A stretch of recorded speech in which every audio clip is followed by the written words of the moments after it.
심리 검사가 있습니다. 단연코 MBTI 성격 유형 검사라고 할 수 있을 텐데요. 여기 계신 분들도 자의반, 타의반으로든 한 번쯤 해보셨을 거라고 생각이 됩니다. 해보지 않은 분들도 당신은 이런 MBTI일 것이다 라고 한 번쯤은 들어보셨을 것입니다.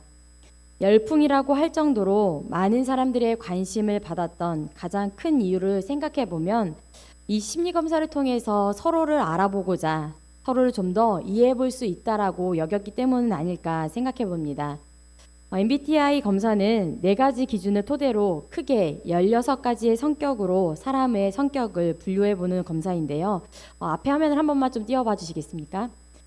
잘 보이실지 모르겠는데요. 크게 4가지 기준으로 성격을 외향형, 내향형, 또 감각형, 직관형, 또 사고형, 감정형, 판단형, 인식형으로 이렇게 나누게 됩니다. 이렇게 4가지 기준이지만 이렇게 조합하다 보면 16가지로 크게 나누게 되는데요.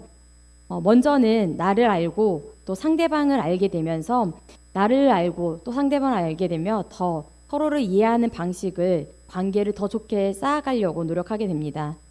나를 잘 알지 못해 내가 싫을 때가 있었는데 나를 좀 더 잘 알게 되므로 나를 먼저 이해해주고 더 나아가 그런 이해를 바탕으로 주위 사람을 이해하는 것을 목표로 삼았던 것이 MBTI 성격 유형 검사입니다. 그런데 참 웃지 못할 상황은 서로를 잘 이해해 보려는 목적과 목표를 가지고 시행해 보았던 이 검사는 조금은 아이러니하게도 서로를 평가하는 기준이 되기도 했습니다. 선입견 혹은 고정관념으로 작용하기도 했죠. 이를테면 MBTI 유형 중 가장 두드러지게 저희가 평가했던 사고형이라고 하는 일컫는 T 성격의 소유자를 보며 상대방의 아픔에 공감할 줄 모르는 사람이다라고 성급하게 판단하기도 합니다. T 성격의 소유자는 반대로 감정형, F 성격의 소유자를 보면서 감정적으로만 대항한 사람이다라고 치부해 버리기도 했습니다. MBTI는 그래프로 각 유형의 수치를 매기기도 하는데요. 같은 유형을 가진 사람이다라고 해도 이 수치에 따라서 성격의 차이가 달라지게 되는데요. 그처럼 성격의 차이가 있음에도 불구하고 하나의 성격으로 분류돼 버리고 마는 것이죠. 그 순간 서로를 이해하기 위한 수단은 맹목적으로 평가하고 판단하는 도구로 전락해 버리고 말합니다. 화면을 바꿔주셔도 됩니다. 혹시 이렇게 신입사원을 뽑는 데에도 이 MBTI를 기재하는 란이 생겼다라는 거 들어보신 적 있으십니까?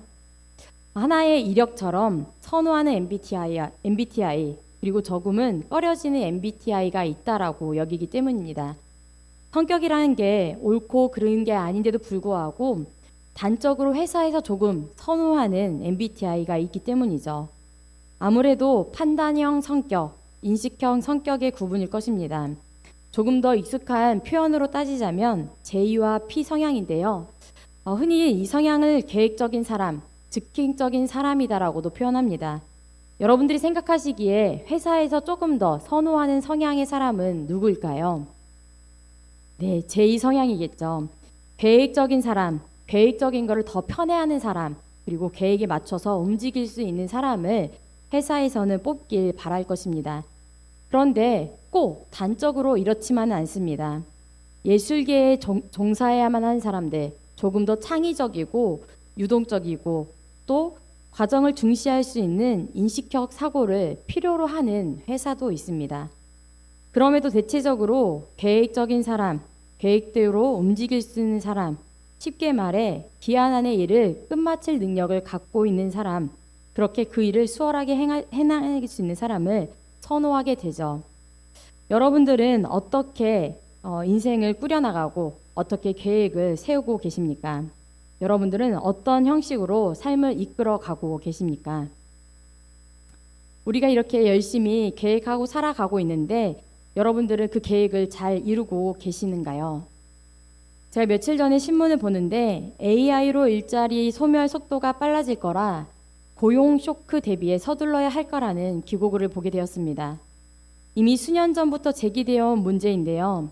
이스라엘의 역사학자인 유발 하라리는 당시 산업 현장에서는 노동 인력을 늘리고 있던, 즉 10여 년 전인데도 불구하고 AI와 로봇으로 인해 노동력이 대체될 것이다라고 그러면서 노동 인력을 늘리고 있는 이 시점부터 노동에 대한 준비를 해야 된다라고 경고의 메시지를 전했습니다. 그리고 그가 그렇게 경고의 메시지를 전했던 것처럼 현재 노동 현장에서는 그의 허무맹랑해 보이던 메시지가 현실이 되어 AI 자동화 시스템으로 변경되고 있습니다. 이런 현실 앞에 우리들은 자꾸만 어떻게 살아가야 할지, 어떻게든 앞으로 먹고 살아가야 하는 계획에 대해서 경쟁력을 갖기 위해서 노력해야 된다라고, 각박한 이 현실 세계에서 살아남기 위해선 조금 더 정신을 차리고 계획을 세우고 살아가야 된다라고 하는 질문을 받고 살아가게 됩니다. 그리고 며칠 전에 미국에서 조금 권위 있는 상인 에미상이라고 하는 드라마 부분에 있는 상에서 최연소 남자 연기상을 수상한 오웬 쿠퍼라고 하는 배우가 수상 소감을 이렇게 말했습니다. 3년 전 자기는 이곳에서 상을 받게 될 것이라고는 생각지도 못했다면서, 안전지대라는 곳에서 벗어난다면 인생에서 무엇이든 성취할 수 있을 거라면 고작 15살짜리 아이가 도전하라고, 주저하지 말고 멈춰서 있지 말라고, 안전지대라고 하는 것을 벗어나 스스로의 길을 걸어가라고 용기를 북돋아 주었습니다. 여러분들은 이런 이야기를 듣고 어떻게 인생을 꾸려가시겠습니까? 일주일, 한 달, 1년, 또 5년이라는 10년이라는 주기를 사람은 저마다 계획을 세우고 또 이루기에 노력하며 살아가고 있습니다. 그리고 이루기 위해서 열심히 노력하고 있습니다. 저희 교회도 매해마다 계획을 세우고, 또 각 부서도 각 자치기관들이 연간 계획 또 월 계획을 세우며 그 계획들을 열심히 이루어가려고 노력하죠. 이번 주에도 그랬고, 또 돌아오는 주에도 많은 자치기관들이 원래 일을 진행합니다. 어떤 계획들을 세우고 또 진행할 예정이신가요? 계획을 세우고 나면 어떻게 진행하고 계십니까? 잘 진행되고 있습니까? 우리가 살아가는 데 있어서 계획을 세우는 것, 또 그리고 짜임새 있게 계획을 세우고 진행해 가는 것은 매우 중요합니다. 그런데 여기에서 계획을 세우고 진행해 가는 것보다 중요한 것은 그 계획의 주권이 어디에 있는가를 아는 것입니다. 오늘 본문 1절 그리고 9절의 말씀을 다시 한번 살펴보길 바라는데요. 우리 1절 말씀과 9절의 말씀을 다시 한번 한 목소리로 읽어보도록 하겠습니다. 먼저 1절의 말씀입니다. 마음의 경영은 사람에게 있어도 9절의 말씀입니다.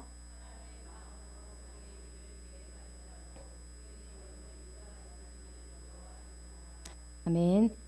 오늘 우리가 읽은 말씀은 1절부터 9절까지 수미상관 구조로 이루어져 있습니다. 즉 1절, 9절, 또 2절과 7, 8절 이렇게 계속해서 가운데로 모이는 구조인데요. 먼저 우리가 다시 읽은 1절과 9절의 말씀을 보면 마음의 경영, 즉 마음의 계획은 우리 사람에게 있을지라도 그 결정과 그 길을 인도하시는 이는 여호와 하나님께 있다라고 분명하게 이야기하고 있습니다. 철저히 인생의 주권이 하나님께 있다라고 말씀은 밝히고 있습니다.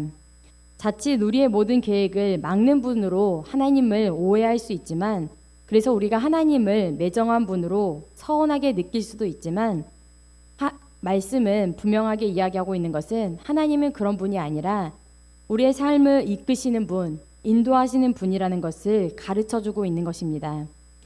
하나님이 우리의 인생을 비트는 분, 우리의 인생을 막고 어그러뜨리는 고약한 분이 아니라 우리의 인생을 이끄시고 돌보시는 분이라는 선하시고 신실하신 분이라는 사실을 우리에게 일깨워주고 있는 것이죠.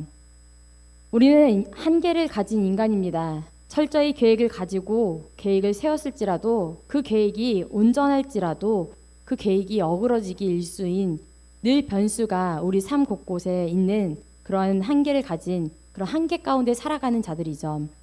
더 나아가 사람의 아무리 올바른 판단을 했을지라도 틀릴 때가 있는 그 인생 가운데 살아가고 있습니다. 선한 의도를 가지고 시작한 일일지라도 어찌된 일인지 악한 결과를 맞이할 때가 있습니다. 아무리 객관적이라고 노력할지라도 주관적일 수밖에 없는 것이 우리 인간이죠. 그런 우리가 스스로 판단한다고 한들 얼마나 정확하고 객관적일 수 있을까요? 본문 2절은 그런 우리의 한계를 여실히 보여줍니다. 우리 본문 2절의 말씀도 다시 한번 살펴보겠습니다. 사람의 행위가 자기 보기에는 모두 깨끗하여도 여호와는 심령을 감찰하시느니라. 아무리 우리가 깨끗하다라고 생각했을지라도 하나님 보시기에는 그렇지 않다라고 할 수 있는 것이죠. 우리는 자기 스스로를 파악하는 일도 온전히 할 수 없는 연약한 존재입니다. 전체를 보지 못하는 편협한 시선을 가지고 잘못된 판단을 내리는 한계를 가진 존재가 바로 우리 사람이라는 것이죠. 코끼리 발등을 만진다라는 말이 있듯이 우리는 부분만을 확인할 수 있는 존재입니다. 마치 우리가 MBTI를 통해서 서로를 조금 더 알아보자라고 했었지만 결국에는 선입견을 가지고 상대를 바라보는 연약하고 부족한 존재에 있는 것처럼 말이죠. 그러나 하나님께서는 우리의 겉모습뿐만 아니라 우리의 가장 중심, 내밀한 부분, 심령을 감찰하시는 분입니다. 그렇기에 우리의 마음의 경영을 살피시고 또 우리의 계획을 아시는 분, 그렇기에 그것을 맡길 수 있는 분이 바로 하나님인 거죠. 우리를 오해 없이, 편견 없이, 또 섣부른 판단 없이 바라보시는 분이 하나님이십니다. 2절과 맞닿아 있는 본문은 7절, 8절의 말씀입니다. 사람의 행위를 아시는 하나님, 그 행위가 하나님을 기쁘게 한다라면 하나님께서는 그의 원수라도 더불어 그와 화목하게 해주신다라고 약속해 주십니다. 하나님을 기쁘시게 하는 행위가 있다라면 그가 어떤 일을 할지라도 그가 어떤 한계를 가지고 있을지라도 하나님께서는 그 한계를 뛰어넘어 일하시는 분이다라는 것을 말씀을 통해 확인해 볼 수 있는 것이죠.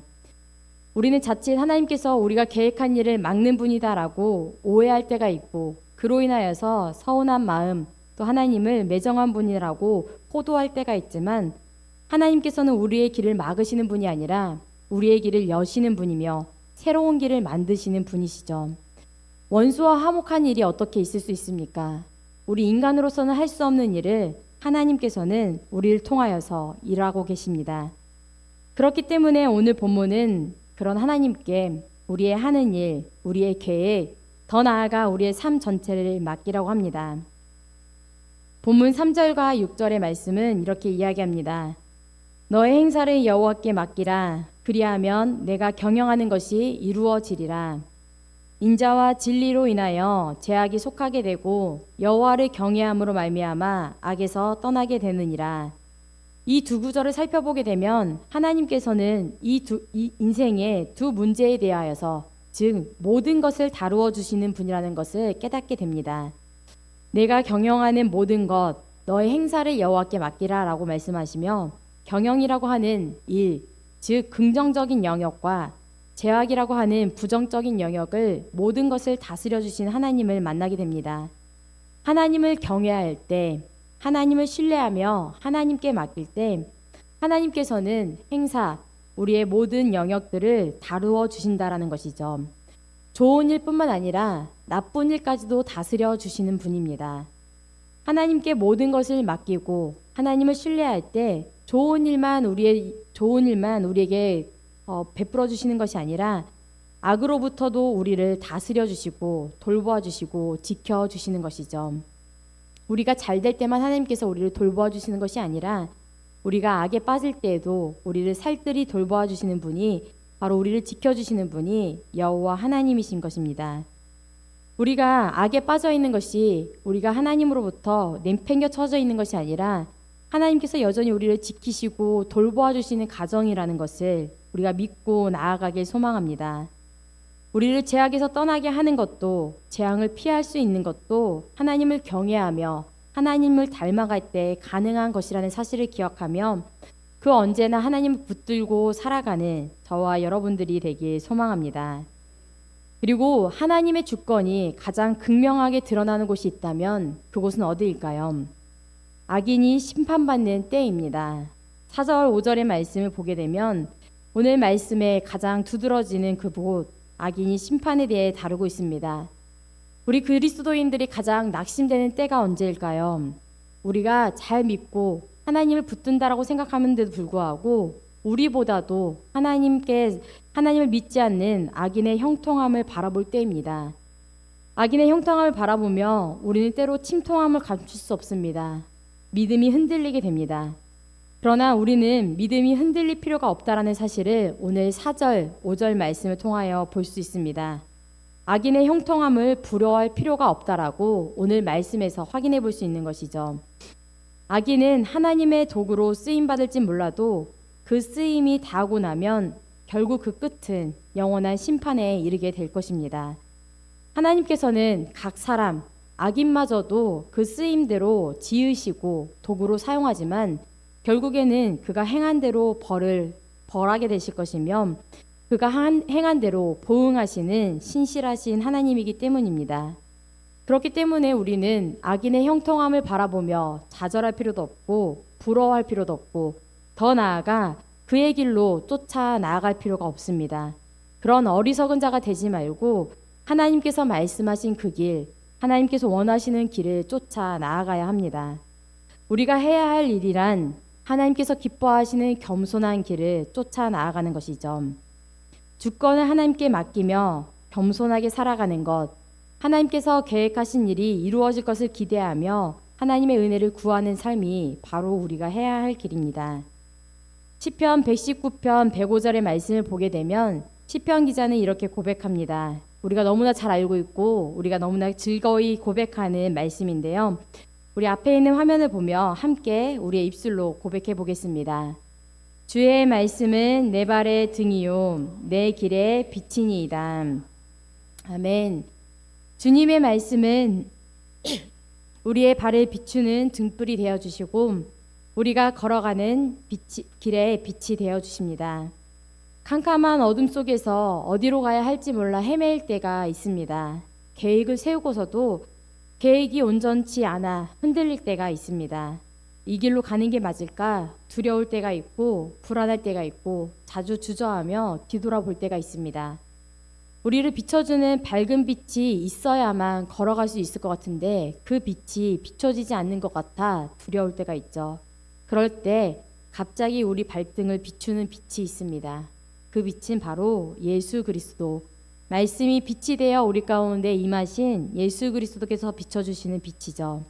바로 코앞에 빛을 비춰주시고 그 길을 따라 걷게 하십니다. 한 걸음 한 걸음 내딛을 때마다 빛이 되어주시고 길이 되어주십니다. 함께 걸어가 주시고 주님께서 그 길 자체가 되어주시죠. 진리가 되어주시고 주님께서 우리를 붙들어 그 길을 걷게 해주심을 기억하며 나아가길 바랍니다. 우리의 계획은 온전치 않습니다. 온전치 않는 것이 당연한 일이죠.